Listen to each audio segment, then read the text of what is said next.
Урматтуу судьялар, суроолор барбы? Менде суроо. Сиз өзүңүздүн баяндамаңызда айтып өттүңүз, азыркы киргизилген окутуу талабы бул эч кандай теңсиздикке алып келбейт. Себеби судьяларга өтө жогору талаптар коюлгандыгына байланыштуу деп айтып жатасыз да. Өзүңүз айтыңызчы, эгерде ушул Бишкек шаарында школдо окуй турган болсо, башка региондон келгендер окууга кандайдыр бир акча каражат сарпталабы, сарпталбайбы? Сарпталат, себеби бул жерде арыз дагы көрсөтүлүп кеткен. Ал менен деле туура эле жүйөлөрдү келтирген деп ойлойм. Анан кошумчалап кетерсем болот да. Мыйзам боюнча айтсак, бул мыйзамда белгилеп кеткендей Бишкек шаарында эле болуш керек деп көрсөтүлгөнбүз. Ошон үчүн бул маселе убакыттын талабы деп ойлойм. Барып бул каржы маселеси го деп ойлойм. Жер жерлерде, региондордо хотя бы түштүк боюнча Ош шаарында ачылып маселени чечсе болот деп ойлойм да. Кийинки суроо. Макул, түштүк регионунда ачкан күнү дагы 1 жылга чейин окуу болот деп жазылып атат мыйзамда. Ошондо эмгек өргүсү акысыз эмгек өргө алуу болуп жазылып атат да. Эгерде окуйм деген талапкердин кирешеси эмгек өргүсү гана болсо, тиги маянасы гана болсо, ал кантип окуй алат?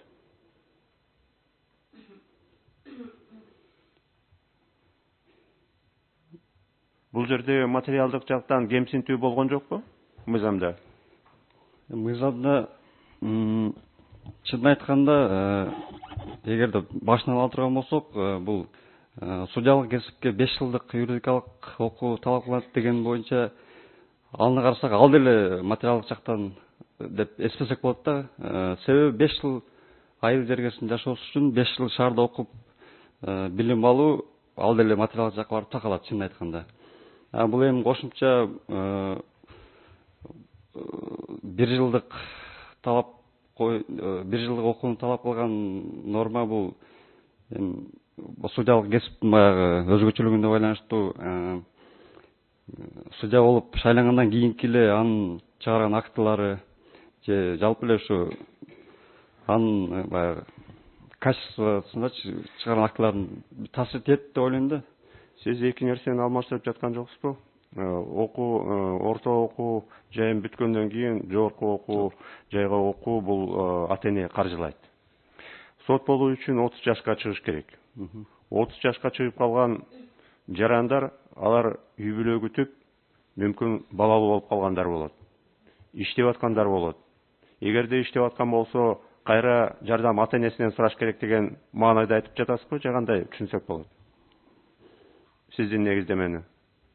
Мен жалпы эле айттым, ата-энеси же андай деп айткан жокмун. Эгерде ошо ата-энеси каржылап берет дегенди билгизе турган болсоңуз, ошондо биз мындай биздин жарандарды, талапкерлерди бөлүп жаткан жокпузбу?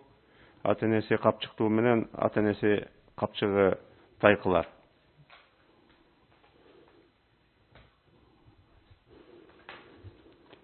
Жок, антип ойлобойм.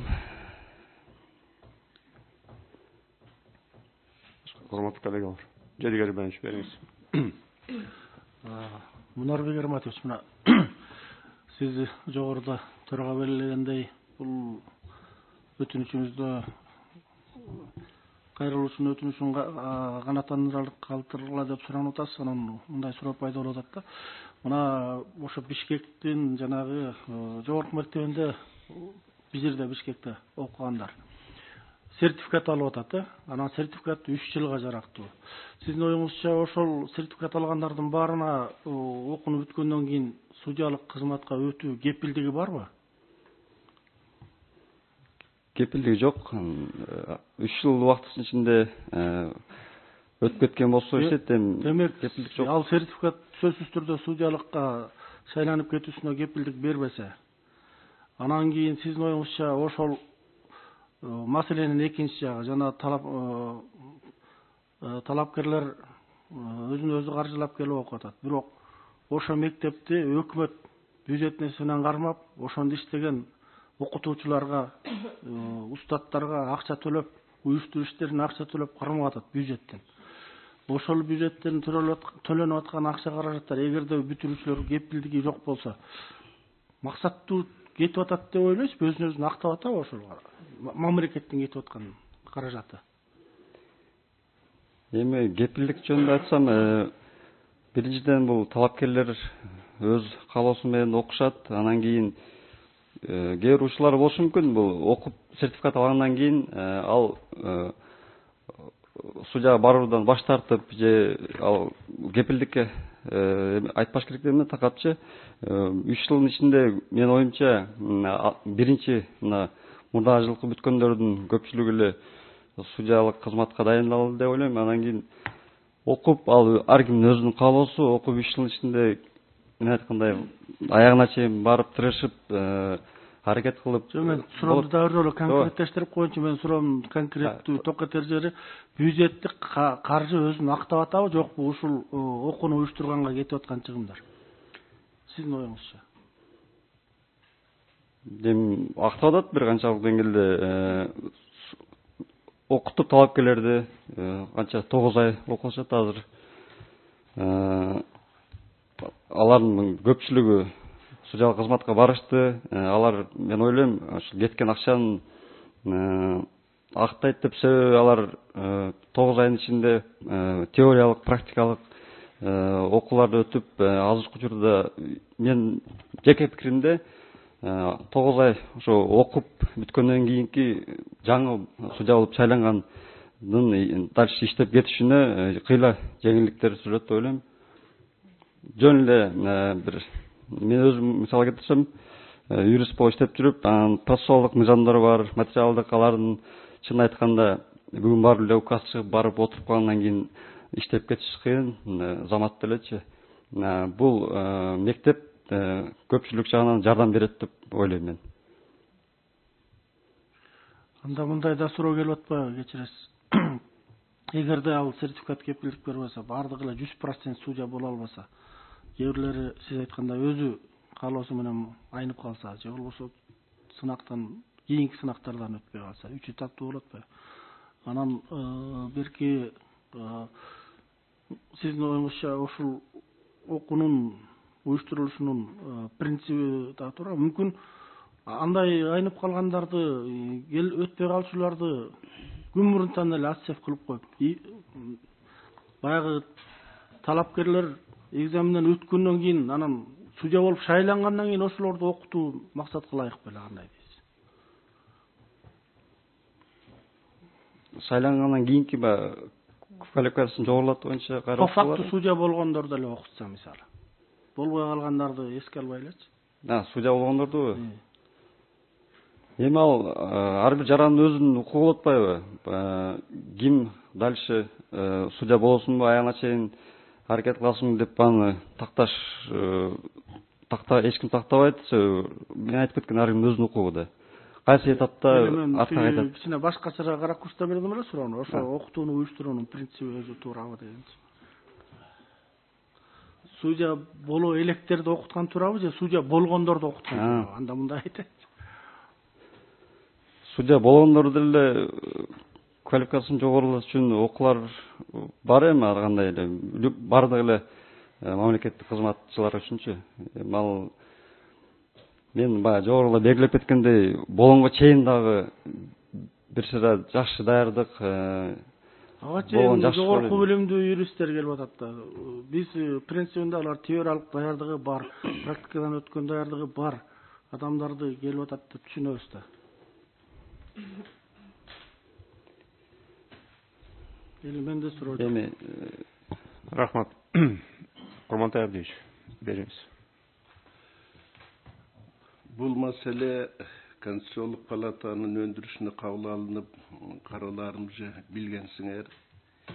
Кызыгып көрдүңөрбү? Акыркы группада окугандардын арасында Баткен областынан канча жаран келип окуду, катыша алды. Жок, тактан жок. Маселе ошого келип такалып атпайбы негизичи? Тең укуктуулук, тең салмактуулук болбой калган.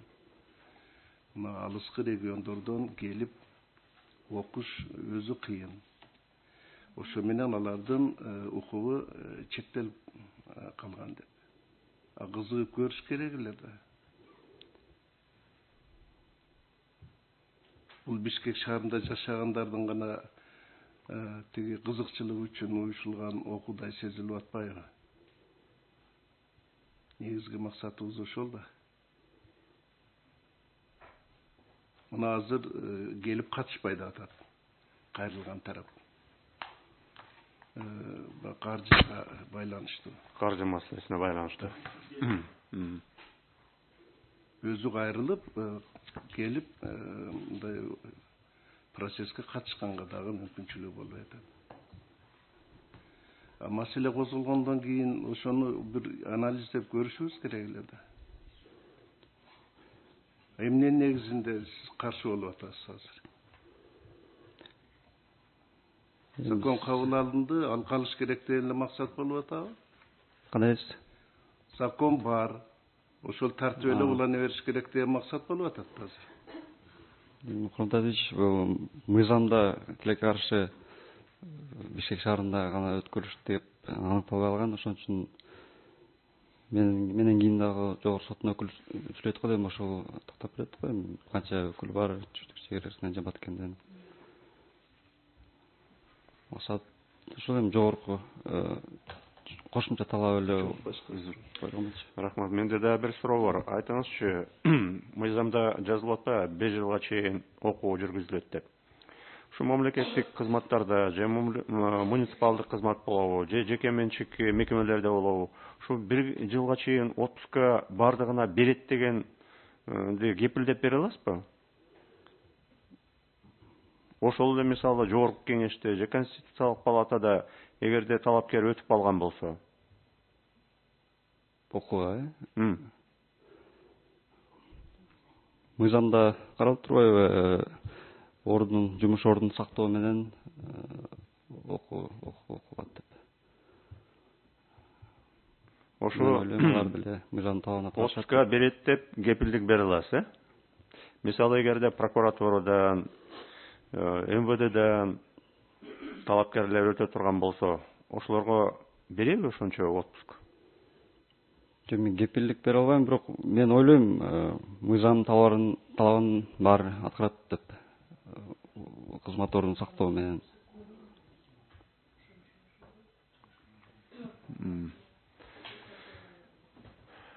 Урматтуу коллегалар, барбы суроолор? Рахмат, отуруңуз.